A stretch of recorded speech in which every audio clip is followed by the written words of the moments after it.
Right breaking చూస్తున్నాం. అమెరికాలో నివసిస్తున్న విదేశీయులకు ట్రంప్ సర్కార్ షాక్ ఇచ్చింది. అమెరికా నుంచి ఇతర దేశాలకు జరిగే నగదు బదిలీలపై 5% పన్ను వసూలు చేసేందుకు వీలుగా బిగ్ బ్యూటిఫుల్ బిల్ పేరిట బిల్లును తీసుకొచ్చింది. అయితే ప్రతినిధుల సభ బడ్జెట్ కమిటీ ఈ బిల్లును సభలో ప్రవేశపెట్టేందుకు వ్యతిరేకించింది. 5 రిపబ్లికన్లు కూడా ఈ బిల్లును వ్యతిరేకించారు. దీంతో సవరణలు చేసి బిల్లును తిరిగి ప్రతినిధుల సభలో ప్రవేశపెడతామని స్పీకర్ మైక్ జాన్సన్ తెలిపారు.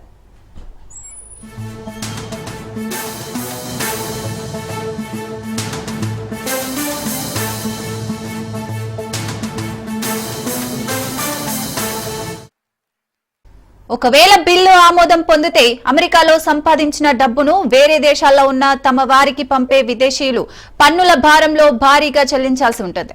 ప్రతిపాదిత విధానం ప్రకారం అమెరికాలో ఉన్న భారతీయులు స్వదేశంలో ఉన్న తమ వారికి $1160 అనగా దాదాపు ₹1,00,000 పంపిస్తే అందులో 5% అంటే ₹5,000 పన్నుగా చెల్లించాలి.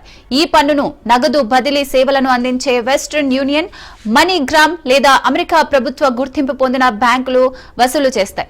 H-1B, F-1 లేదా J-1 తదితర వీసాదారులు, గ్రీన్ కార్డులు, తగిన గుర్తింపు పత్రాలు లేనివారు నగదు బదిలీలు చేసినప్పుడు ఈ పన్ను చెల్లించాల్సిందే.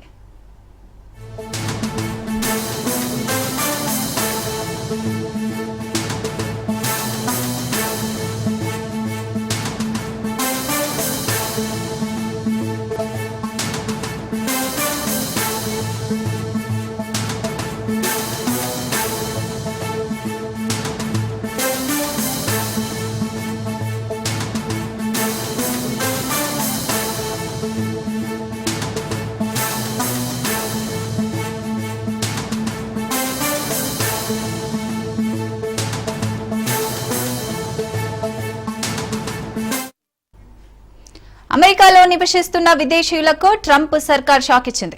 అమెరికా నుంచి ఇతర దేశాలకు జరిగే నగదు బదిలీలపై 5% పన్ను వసూలు చేసేందుకు వీలుగా బిగ్ బ్యూటిఫుల్ బిల్ పేరిట బిల్లును తీసుకొచ్చింది. అయితే ప్రతినిధుల సభ బడ్జెట్ కమిటీ ఈ బిల్లును సభలో ప్రవేశపెట్టేందుకు వ్యతిరేకించింది. 5 రిపబ్లికన్లు కూడా ఈ బిల్లును వ్యతిరేకించారు. దీంతో సవరణలు చేసి బిల్లును తిరిగి ప్రతినిధుల సభలో ప్రవేశపెడతామని స్పీకర్ మైక్ జాన్సన్ తెలిపారు.